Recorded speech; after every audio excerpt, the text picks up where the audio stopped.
de amigos, né? Não é uma casa qualquer, é uma casa de amigos, de corações amigos. Dona Aldenora é muito generosa nas palavras dela, né? Mas realmente é uma amizade, é um carinho especial que a gente tem pela casa, pelos seus trabalhadores, e sempre é bom a gente voltar a encontrar amigos. Meu irmão está lá sentadinho ali quietinho também, né? Sempre está aqui com a gente, graças a Deus. E no mês de dezembro também, né? É uma honra muito grande poder contribuir com os trabalhos da casa, com o horário novo, né? Eu achei ótimo esse horário. Né? Às vezes a gente tem que se adequar à realidade do mundo onde a gente vive, né? E essa onda de violência, ela está aqui, está nos incomodando, na verdade, em todos os lugares, alguns lugares mais do que em outros. Né? Então a casa e sua direção achou por bem mudar o horário e graças a Deus está tudo certo, porque o horário está sendo bem assimilado, isso é importante. Não é fácil conduzir uma casa espírita, é um trabalho hercúleo, é muito difícil e exige muito das pessoas. As pessoas que conduzem casas espíritas são pessoas diferenciadas, que tem que ter um algo mais para poder conduzir, que não é fácil mesmo. São muitos problemas, às vezes os problemas surgem de dentro da própria casa, né? E não são só os espíritos, que a gente acha que é só os obsessores, né? Às vezes os obsessores estão encarnados. Eu sei bem disso porque já fui dirigente de casa e como a gente costuma falar, né? Nem Jesus agradou a todos, né? Então por que a gente vai agradar, né? Mas a mensagem de hoje, desse mês de aniversário do Cristo, né? E a gente sabe que Jesus não nasceu no dia 25, a gente sabe disso, mas isso pouco importa. Na verdade não tem importância nenhuma, não é saber a data. Eu já andei pesquisando alguns estudos, tenho 2 estudos que eu considero muito bem feitos e muito bem embasados, né? São estudos de pessoas sérias, responsáveis. Um deles diz que Jesus nasceu provavelmente no mês de abril. Né? E outro estudo mais recente, e eu até acho que esse está um pouco mais próximo da realidade, diz que Jesus nasceu em outubro. Né? Bem, para o espírita isso não tem muita importância, né? Porque não importa exatamente o dia que a gente nasceu, muito menos o dia que o Mestre Jesus, o governador espiritual do planeta, o Mestre Nazareno, o Espírito puro, não tem muita importância o dia que ele nasceu, talvez tenha uma importância que a gente desconheça, né? Porque quando eles planejaram a vida de Jesus, né, eles se reuniram mais de 1000 anos antes do nascimento dele. Isso está lá no livro A Caminho da Luz. Tá? No livro Boa Nova, de Humberto de Campos e Chico Xavier, também está. E tem uma terceira obra também, que eu não me recordo agora, que fala dessa reunião das altas potestades do céu, que se reuniram nas proximidades do Sol, para deliberarem sobre a vida do Espírito puro, o Messias tão aguardado. Né? E ele veio, esteve entre nós, seu ministério durou um pouco mais do que 3 anos e nos deixou mensagens extremamente profundas e com um significado que nós vamos desvendando aos poucos. Né? Ainda nós precisaremos de muito tempo para entender melhor as mensagens de Jesus, mas graças a Deus, nos dias de hoje, nós já estamos começando a entender, a levantar o véu, a pontinha do véu e entender algumas coisas. Né? Por exemplo, no Espiritismo, nós falamos e entendemos, né, sobre o Consolador prometido. Por que é Consolador prometido? Porque Jesus, quando se reuniu com os discípulos, ele disse: eu rogarei a meu Pai e ele vos dará um outro Consolador. Né? Então ele fez ali o que a gente costuma chamar de promessa. Né? Firmou um compromisso de rogar ao Pai e pedir ao Pai que nos desse para nós, as ovelhas, né, perdidas da casa de Israel, que ficamos para trás, né, que nós recebêssemos então esse Consolador. Agora veja uma coisa muito interessante que eu gosto de falar e que a gente se esquece. O fato de estarmos aqui no Espiritismo, ele é cercado de grandes significados. Por quê? Um deles é o fato de que nós somos privilegiados. Vocês já pararam para pensar nisso? O espírita, ele é um privilegiado. Por que eu digo isso? Com tanta certeza. Porque o espírita, ele tem nas mãos 3 revelações. O espírita tem a revelação de Moisés, o espírita tem a revelação de Jesus e tem a revelação do Consolador prometido. Ou seja, os demais cristãos, hoje no mundo, eles têm apenas 2 revelações. O espírita tem 3. Né? Isso não significa que nós somos melhores do que os outros. Isso também não significa que nós somos mais inteligentes do que os outros, ou que nós somos filhos mais amados pelo Pai do que outros. Não. Significa que nós temos uma grande responsabilidade. A partir do momento em que nos é dado o conhecimento, né, nos é facultado, né, esse conhecimento, a possibilidade de desvendar o que os outros não conseguem, aumenta a nossa responsabilidade como seres espirituais que somos. Né? Seres espirituais encarnados ou desencarnados. Né? Porque entre nós, nas casas espíritas, nós sabemos que estão sempre os desencarnados, né? Que às vezes nos acompanham. Né? Muitas vezes eles vêm com a gente no carro ali, a gente traz, o que também não significa que nós estamos obsidiados, né, gente? As obsessões, normalmente, a gente acaba sofrendo ao longo da vida mesmo, elas vêm e vão, né? Porque somos aprendizes do Evangelho. Né? Então, partindo do pressuposto que nós temos 3 revelações nas mãos, nós temos que entender isso, entender o que significam, entender o papel dessas 3 revelações na nossa vida e na vida das pessoas, no contexto onde a gente vive, seja aqui na casa, seja na sociedade, seja na nossa família, porque nós temos essa informação a mais. Os mandamentos do Espírita são: espíritas instruídos, espíritas amai-vos, né? Primeiro é o amai-vos. Mas o Espírita, ele é conclamado o tempo todo, né, para estudar.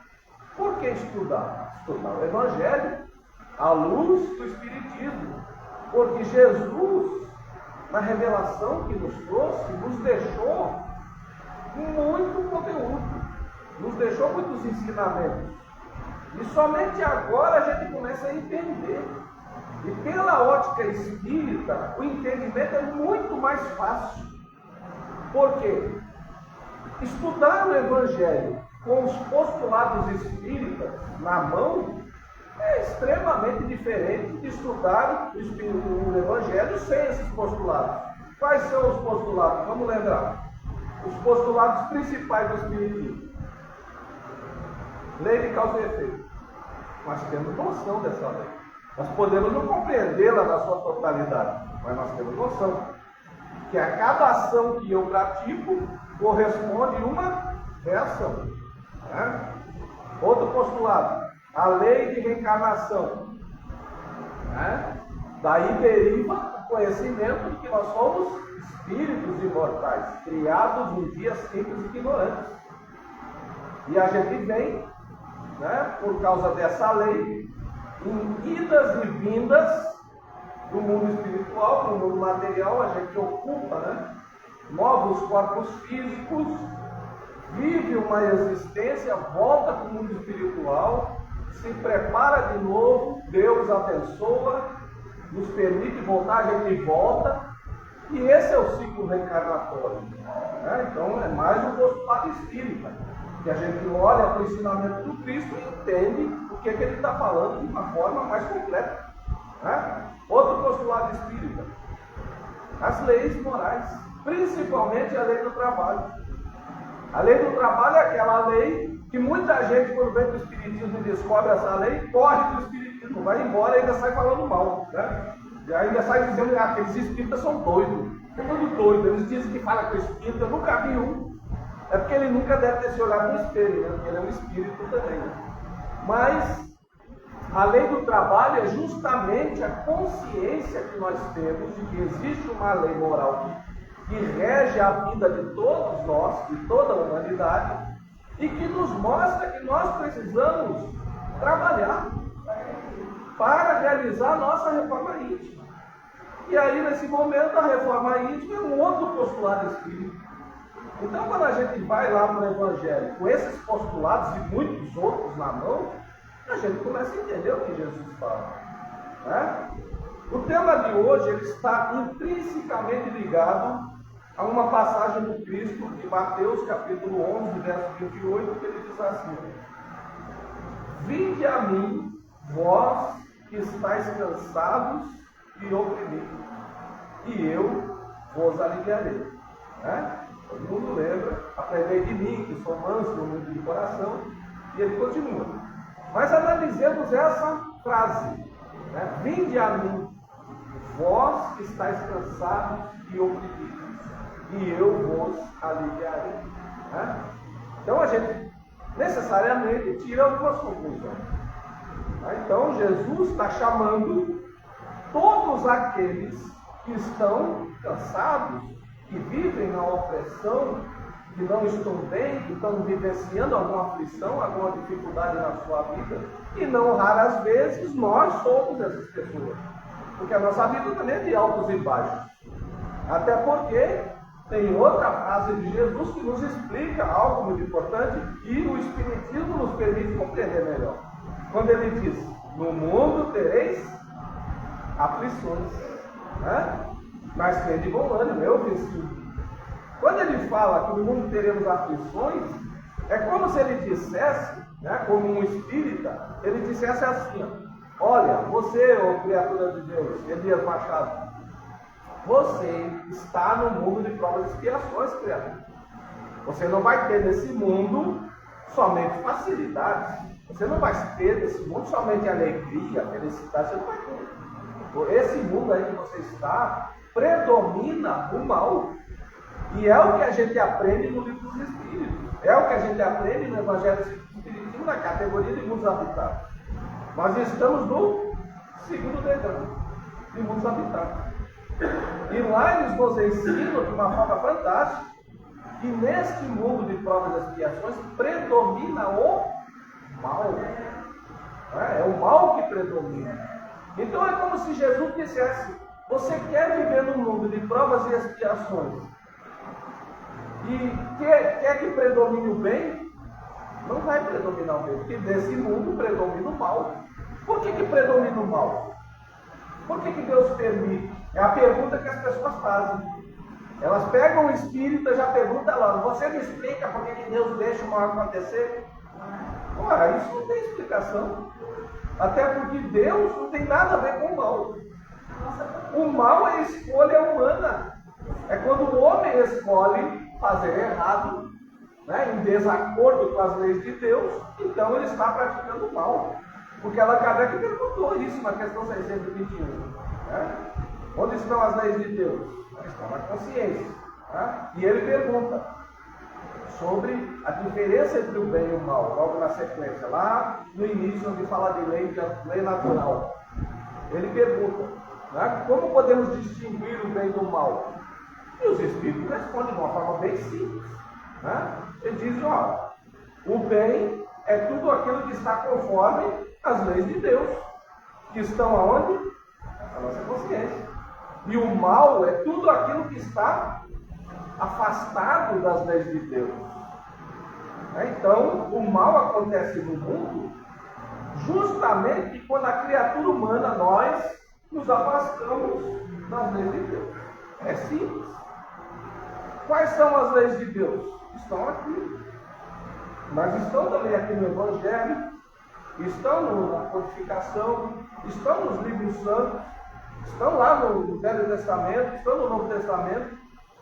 As leis de Deus, né, para nós cristãos, são aquelas que Jesus nos ensinou, nos revelou. Mas ele nem precisava ter revelado, porque essas leis já estão dentro de nós. É como se nós fôssemos, para a gente entender nos dias de hoje, fica mais fácil a gente entender. É como se nós fôssemos um computador, né, e somos programados. Né? Nós temos uma programação básica que faz o nosso computador funcionar. E o que seriam as leis de Deus nesse computador? A programação. Então a nossa programação básica contém todas as leis de Deus. Tudo que está aqui no Evangelho que Jesus trouxe, nós já temos dentro de nós. Ele veio para, olha a palavra que os Espíritos usam. Ele veio para revelar. Ou seja, ele veio revelar algo que já está ali escondido.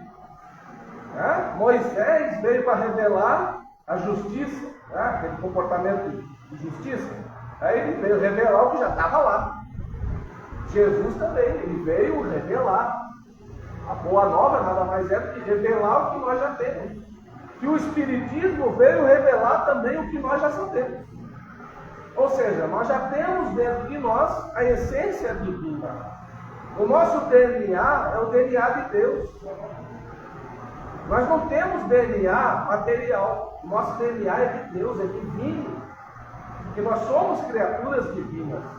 Que a partir do momento que nós somos criados pela inteligência suprema, causa primária de todas as coisas, a partir desse momento nós somos seres sencientes, que nada mais é do que seres com consciência. Nós somos seres sencientes que desenvolvemos sensações, emoções e sentimentos. Então, seres sencientes. E temos plena capacidade como seres divinos de desenvolver dentro de nós a nossa própria luz. A autoiluminação, que é apregoada lá no budismo, no confucionismo, muito antes de Jesus vir até nós, eles já pregavam isso. Os sábios da antiguidade também falavam da autoiluminação do homem. O homem se ilumina porque ele já tem dentro dele a sua porção divina. Né? Então, quando nós nos afastamos de Deus, que foi lá no início, nós saímos de Deus. Vejam que curioso. Nós saímos de Deus. É só você imaginar a sua mãe. Todo mundo nasceu de uma mãe. Né? Deus, então, é nossa mãe. É o ventre de onde a gente saiu. E a gente sai dali, se desenvolve e se afasta da mãe. Vai morar lá no Japão. E não quer contato mais com a mãe, não quer saber mais da mãe. Esses somos nós. Foi assim que nós fizemos. Ao longo de todas as nossas encarnações. A gente se afastou de Deus.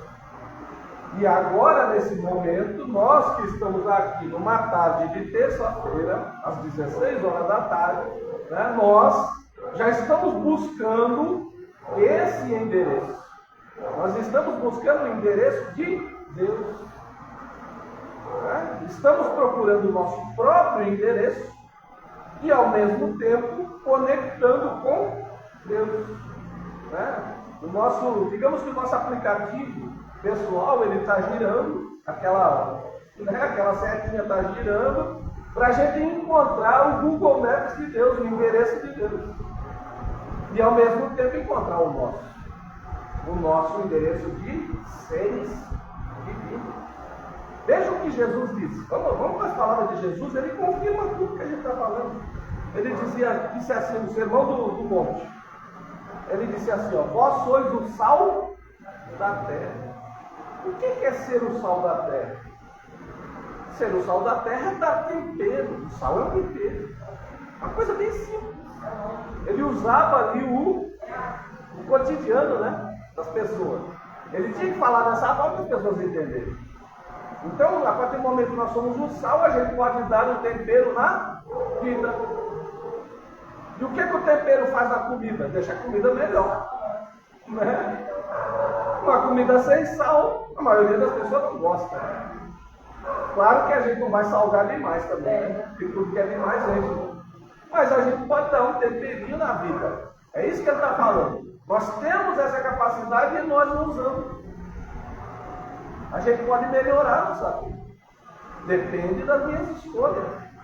É o que ele está dizendo. E ele diz logo em seguida: vós sois a luz do mundo. Ou seja, se eu sou luz, significa que eu posso gerar a luz. Se eu sou luz, foi Jesus que disse, então eu acredito. Eu acredito no que Jesus está falando. Se ele diz que eu sou luz, eu sou luz. Agora, a minha luz anda um tanto quanto apagada. Eu não estou iluminando muita coisa. Né? A gente tem uma lâmpada que não tem muito combustível. Né? E como é que a gente faz essa luz brilhar? Qual é o combustível para fazer essa luz brilhar? Né? Essa luz aí está brilhando por quê? Porque tem um aparelho chamado hidrelétrico em algum lugar que gera, né, uma corrente magnética, que gera energia que, pelos processos, né, físicos, chega até nós na forma de luz. Nós somos exatamente a mesma coisa. A nossa hidrelétrica é onde? É em Deus. É em Deus. Jesus chegou, no capítulo 8 de João, e disse assim: ó, eu sou a luz do mundo. Embora no Evangelho de João não tenha a passagem do Sermão do Monte, quando ele disse isso, ele falou isso depois do Sermão do Monte, porque foi na festa do tabernáculo. E ele disse: eu sou a luz do mundo. E muita gente se confunde. Mas Jesus lá em Mateus diz que nós somos a luz do mundo. Agora ele vem e diz que é ele? Não, ele não está confundindo nada, ele apenas está completando a informação. Porque ele diz: eu sou a luz do mundo porque eu sou um espírito puro. Eu estou incumbido de governar esse planeta, de servir a todas as pessoas desse planeta. Eu já atingi um grau de luz máximo. Eu sou um espírito puro, perfeito, atingi a perfeição aos olhos de Deus. E lá atrás ele disse: vocês também podem ser espíritos puros, porque vocês têm a luz dentro de vocês. Ou seja, nós temos luz. A grande diferença é que a gente não faz a nossa luz brilhar. E como que essa luz brilha? Qual é o combustível dela? O combustível da nossa luz é o amor. E do amor deriva todos os sentimentos nobres. O perdão, a caridade, né? A solidariedade, a fraternidade, a compaixão, a empatia e todos os sentimentos nobres do mundo, que nós precisamos desenvolver por meio da reforma íntima. Então essa mensagem de Jesus, quando ele diz: vinde a mim, vós que estáis cansados e oprimidos, agora a gente já pode ter uma visão diferente, não é verdade? Quando ele diz: vinde a mim, quem é que está nos chamando? De acordo com o que a gente falou agora, a luz está nos chamando. É como se ele estivesse dizendo: vocês, luzinhas apagadas, venham até mim para carregar suas baterias. Né? Vinde a mim. Você está cansado, está oprimido, as aflições estão difíceis? Muitas vezes a gente fica assim. Agora mesmo eu vinha no rádio do carro, eu raramente escuto rádio de carro, mas hoje eu resolvi botar no rádio. E estava lá naquela rádio jornal, tinha um grupo de médicos, né, falando sobre carnaval. Uma médica lá levantou um bloco de carnaval, não sei o quê. Só que um deles falou de um assunto extremamente importante. Ele falou sobre o mundo atual, onde a incidência de doenças do trato psíquico aumenta cada vez mais. Aí um deles disse: nós temos que ter cuidado quando a gente fala isso. Esses índices aumentaram por quê? Porque antigamente muitas doenças não eram classificadas como doença psíquica. E hoje a gente tem uma classificação melhor. A gente já diagnostica melhor a doença. Né? E ele falou também que existem exageros nessas classificações, mas ele concordou. Realmente, o homem hoje, ele sofre doenças psíquicas muito mais do que antes. Porque a gente hoje está num mundo acelerado, é todo mundo numa correria. Eles estavam defendendo esse bloco para dizer que a pessoa precisa desopilar um pouco a cabeça de vez em quando, se divertir também. Não significa se divertir, tomar cachaça, ir para a prostituição e fazer bobagem. Mas nós precisamos também de um lazer, de um encontro entre amigos, um almoço, um passeio, uma viagem. Isso é necessário para a nossa saúde mental. E quando Jesus continua falando, vinde a mim, vós que estáis cansados e oprimidos, ele também está muito atual falando do mundo de hoje. Porque às vezes a gente tem dinheiro no bolso, tem saúde, está tudo organizado na sua vida, as contas tudo em dia, mas você não tem paz. Você tem um vazio existencial. Você vive um conflito com a esposa, com o marido, com o irmão, com a mãe. Às vezes, lá na minha família, se vive lá um conflito muito grande com uma pessoa da família. Tem uma pessoa da família que ela consegue ocupar toda a família. Uma pessoa que cometeu erros na vida, passou a vida fazendo escolhas erradas, e hoje ela culpa toda a família pelas escolhas que ela fez. Aí eu pergunto para vocês, quem é que nunca passa por isso? Toda a família tem o seu. Não precisa nem dizer. Toda a família tem o seu tóxico, a sua tóxica. Todo mundo tem seus problemáticos. É exatamente assim. E isso fala de espiritualidade. Mas esse é que nós proporcionar uma melhor aprendizado. Haroldo Dutra tem uma frase nesse sentido que ele diz assim, ele é fantástico, ele diz assim, irmão, o tóxico da sua família, ele pode ser a sua melhor oportunidade evolutiva, e você não está enxergando. Trate melhor o tóxico. Então Jesus, quando ele fala isso, está falando dos dias de hoje também.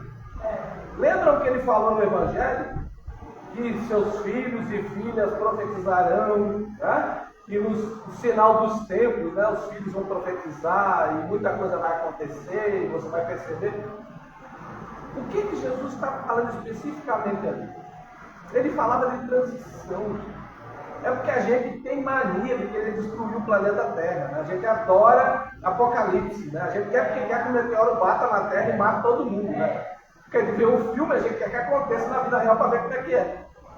É uma necessidade que a gente tem de Apocalipse. Já nasce pensando, o Apocalipse vai ser zumbi. Todo mundo vai virar zumbi, um The Walking Dead, um vai comer o outro. Não vai acontecer. Sinto muito, mas isso não vai acontecer. Mas Jesus, quando ele falava do fim dos tempos, ele se referia à transição. A humanidade agora está passando por uma transição.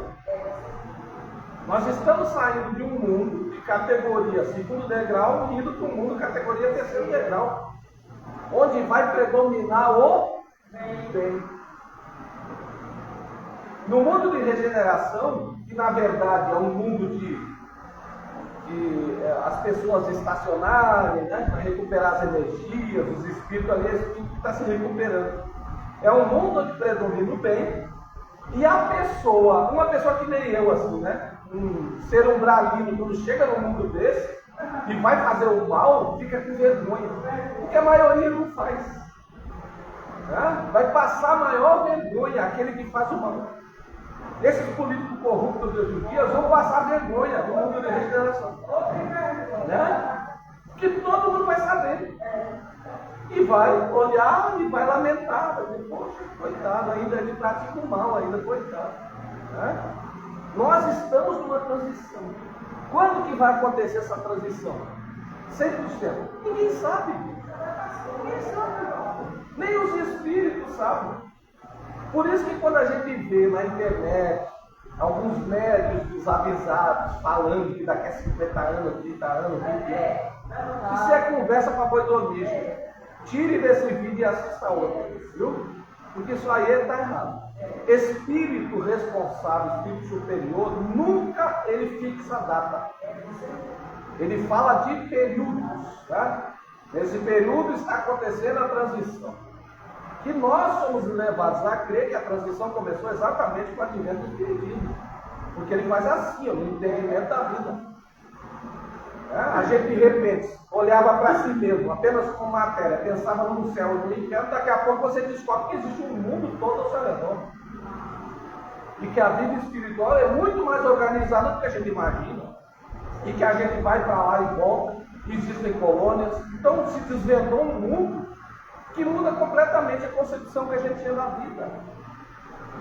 Então nós estamos em plena transição da humanidade, da moralidade da humanidade. Inclusive, muitos espíritos estão aqui encarnados pelas últimas oportunidades. De repente sou eu um desses. Por que não, né? E com essa compreensão, então, quando eu compreendo essa realidade, eu tenho que pensar, poxa, se eu sou um desses, eu tenho que melhorar. Eu tenho que deixar de ser egoísta. Agora mesmo nesse programa, os médicos estavam falando, ali ninguém estava falando de religião. Eles estavam falando de medicina. E um deles tomou a palavra e disse, nós temos que mudar o mundo. Tem que acabar com o egoísmo. Olha aí. Porque ele diz que o egoísmo, o orgulho, a vaidade, o excesso de trabalho é que está causando problemas nas pessoas. As pessoas estão adoecendo de tanto egoísmo. Né? Ele não falou religião, mas ele falou e defendeu. Né? Eu achei interessante. Poxa, eu estou indo lá no SEMA agora para falar mais ou menos sobre isso. E o cara agora fala sobre isso no rádio. A gente não liga o rádio por acaso. Eu liguei porque eu tinha que ouvir aquilo. E tem profissionais, independentemente de religião, já estão pensando nisso. A sociedade está mudando. O que é o egoísmo? O egoísmo é que a gente vê aí fora, que a gente vê dentro da nossa casa. Pessoas que não estão nem aí, para Jesus, para Deus. Quantas pessoas vocês conhecem assim? Se você for falar para essa pessoa de Deus, de Jesus, vai dizer, virou fanático. Está indo lá naquele seno agora, virou fanático. É ser santo. Né? É ser santo. Quem não te conhece, né? Feito eu, né? Eu estou chegando em casa ali 10 horas da noite, aí um vizinho olha assim, não conheço essa pecinha, tão bonzinho, eu sei qual é a palestra que ele faz. Porque as pessoas, elas são egoístas. Existe muito egoísmo. O egoísmo é isso. Eu vivo só para mim e para minha família. E o resto, se o vizinho do lado está passando necessidade, o problema é dele. Por que ele não vai trabalhar? Né? Se a pessoa está morando na rua, porque ele deve, dinheiro para cachaça ele tem. Quando é que a gente vai mudar isso? Está na hora da gente mudar essa concepção. Não dá mais para a gente ter esse tipo de pensamento. Nós temos responsabilidade com a família? Claro que temos. Se não fosse assim, Deus não tinha colocado a gente dentro de uma família. Então, nossa primeira responsabilidade começa ali. Né? Nós temos responsabilidade com os nossos filhos, mas é lógico, são talentos que Deus confiou na nossa mão, que a gente vai prestar conta. O meu trabalho, eu tenho responsabilidade? Eu tenho o direito de fazer planos pessoais? Tenho. Claro, lógico, óbvio, evidente. Se não fosse assim, você não teria a vida.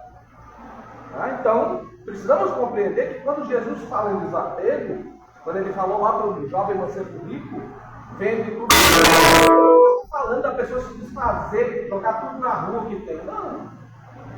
Ele estava falando de recursos. Utiliza teus recursos, criatura, para facilitar a vida daquele que não tem condição. Você pode comprar todo mês uma cesta básica e doar na instituição de caridade? Posso. Então por que você não compra? Você pode doar 1 hora da sua semana para visitar um abrigo de velhinhos? Você pode? Posso. Por que você não vai? Você pode ajudar a adotar uma criança lá nos Correios, quando bota aquelas cartinhas para você dar um presentinho para a criança daquela? Você pode? Posso. Por que você não vai? Existem N oportunidades. A gente vai passar o resto do mês aqui falando sobre oportunidades que a gente tem. Nós estamos fazendo isso. Uma casa dessa, ela existe como casa de Deus. O que se faz aqui dentro, as tarefas dessa casa, é para a gente participar. Para quê? Para que o Espiritismo se reforce? Não. É para a gente aprender. O que eu aprendo aqui não é para ficar só aqui dentro. Eu me tornar uma pessoa boa só quando eu estou dentro do seno. Sai do seno, volta a ser aquele Elias Machado terrível do seno. Não. O que eu aprendo aqui é para fazer também quando eu saio daquele portão. Mudar minha vida ali fora. Aqui é a escola.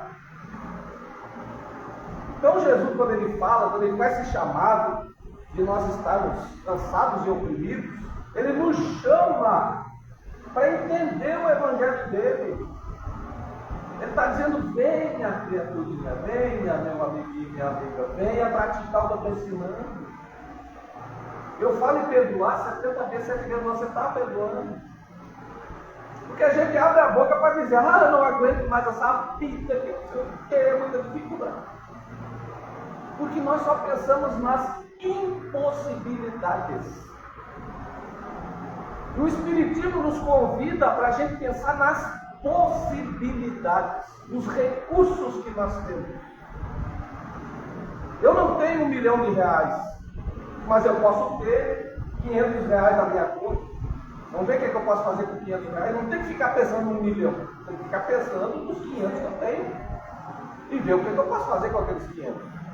Ah, eu não tenho uma saúde plena, mas eu tenho muita saúde e outras coisas. E o que eu posso fazer com a saúde que eu tenho, com as capacidades que eu tenho? É esse tipo de mudança de perspectiva que Jesus está convidando. E o Espiritismo reforça.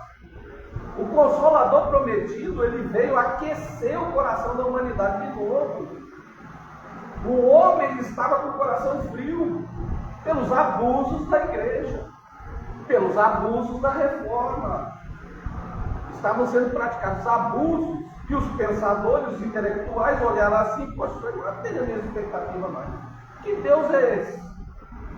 Eu tenho que pagar para a pessoa rezar para mim. A pessoa morre da minha família, eu tenho que chegar lá e pagar R$5.000 para rezar uma missa para uma pessoa que morreu. Ninguém acreditava mais na igreja. E os abusos que se cometiam. Os sacerdotes se tornaram ditadores. Eles mandavam e desmandavam nos países. Quem é que ia acreditar nisso? Os pensadores se afastaram de Deus. Deus não existe. Porque esse Deus realmente não existe. E o Espiritismo veio quando o coração da humanidade esfriou para aquecer, para trazer o cristianismo primitivo de volta. Aquele que fala de caridade, de amor, do amar Jesus aos outros, do perdoar 70 vezes 7 vezes, do fazer para o outro aquilo que eu quero para mim, de amar o próximo para conseguir amar a Deus. E o Espiritismo ainda tem por lema falar da caridade não a salvação. Desde os tempos de Allan Kardec, tudo que se faz na casa espírita se fazia lá. Leia a revista espírita, você vai ver. Até as fofocas que tem dentro do centro espírita, está lá na revista espírita. Allan Kardec sendo chamado de ladrão, de mentiroso, de hipócrita. Está tudo lá. Mas nós temos que continuar. A gente recebeu informações por meio de Chico Xavier. Deus mandou um anjo seu nascer aqui para nos dar exemplo. Chico Xavier era um homem que não tinha instrução formal, extremamente pobre, comeu um pão que o diabo amassou e dedicou toda a sua vida à caridade, gente. Por que essa criatura veio para nós? Para a gente olhar para ela e fazer o que ele fazia, tentar fazer. Porque lá na questão 625, os Espíritos dizem que Jesus é o tipo mais perfeito que Deus nos deu como modelo e guia. Por que está falando isso? É só para a gente ficar repetindo entre os Espíritos? É para a gente praticar. Se ele é modelo, eu tenho que copiar. Se ele é guia, eu não posso perder minha fé. Eu posso estar aqui no fundo do poço, mas o guia está lá. A luz está lá. Eu vou focar ali na luz. Porque a gente vai passar por aflição. A gente vai ter doença? Vai. A gente vai ter dificuldade na vida? Vai. Nós vamos perder ente querido? Vamos. Vamos passar por tudo isso, porque é necessário. Qual o objetivo da encarnação? Questão 132 e 166 do Livro dos Espíritos. É a depuração da criatura humana, que é a justiça de Deus. A criatura humana recebe de Deus uma oportunidade para se depurar. A gente pode evoluir no mundo como desencarnado? Pode. Mas vai ser tão devagar. Porque é aqui, ó, na matéria, que a gente desenvolve mais rápido. Porque aqui a gente está despido de nós mesmos. A gente vem para cá, pega o HD da gente, a memória RAM deleta, diz, agora quero ver, sem nada, não vê como é que vai se comportar. É mais ou menos isso. A gente chega aqui zerado e só vai ter nas nossas mãos os talentos que Deus deu e os nossos princípios e valores. Se eu for um espírito que não tinha muitos princípios e valores, eu vou partir dessa estaca para adquirir esses valores e esses princípios. Mas aí eu não posso esquecer dos talentos que Ele me dá. Ele nos dá como talento. Primeira coisa que Ele nos dá, a oportunidade. Primeiro talento. Vamos entender a parábola dos talentos? Primeiro talento é a oportunidade. Segundo talento, uma mãe. Aquela criatura que vai nos amar a vida inteira. Que dá vida por nós. Se um caminhão for nos bater, ela se joga na frente do caminhão e nos empurra. E morre no nosso lugar. O amor mais próximo de Deus, a mãe, outro talento. Terceiro talento, uma família. Nos dá família, nos dá irmãos, nos dá tio, nos dá avô. Mesmo que nós sejamos órfãos, Deus vai nos dar pessoas para nos amar. Sempre Ele nos dá o que a gente precisa, não o que a gente quer, é o que a gente precisa. E ao longo da vida, Ele vai nos abençoando com vários talentos. Nos dá inteligência, nos dá saúde, nos dá um olho, nos dá uma boca, nos dá perna, nos dá braço, um monte de coisa para gente. Aí a pergunta é, o que eu faço com isso? Só fico me lamentando. O convite de Jesus não é para a gente ir lá, encostar a cabeça no ombro dele e ficar chorando. Ele está nos chamando, né, como oprimidos e cansados, para a gente se renovar, para assumir os ensinamentos dele, como ele fez, e renovar nossa vida.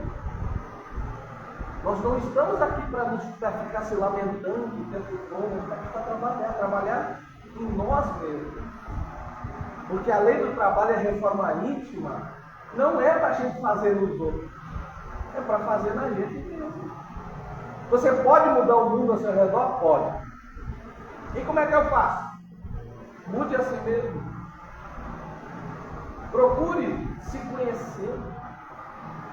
Eu olhar para mim, o primeiro sentimento, a primeira virtude que nós precisamos desenvolver, todo mundo pensa que é humildade, né? Não é. A primeira virtude é a coragem. E somente com coragem você vai olhar para você mesmo e reconhecer os próprios defeitos. E como a gente é condescendente com a gente mesmo, né? Aí faz uma coisa errada, eu trato mal Dona Aldenora, aí outro dia eu vou falar com ela, não, me perdoe, naquele dia me incomodei com meu filho. Olha, desculpa. Em vez de chegar para ela e dizer, olha, eu me tratei mal naquele dia, fui eu, me desculpa, eu errei. Não, entendeu? Tem que chegar para ela, não. É porque meu filho não é terrível, Dona Aldenora. Já estou desculpando e botando a culpa no filho. Até quando a gente vai fazer? Então, minha gente, a mensagem de Jesus é consoladora, por quê? Porque ela nos chama para a realidade, ela nos chama para o trabalho, ela nos chama para a consciência, para o autoconhecimento. E somente eu, no mundo inteiro, é que posso fazer isso. A gente pode influenciar os outros? Pode. Mas mudar o outro você não muda. Nenhuma mãe muda o filho. Muda? Não muda.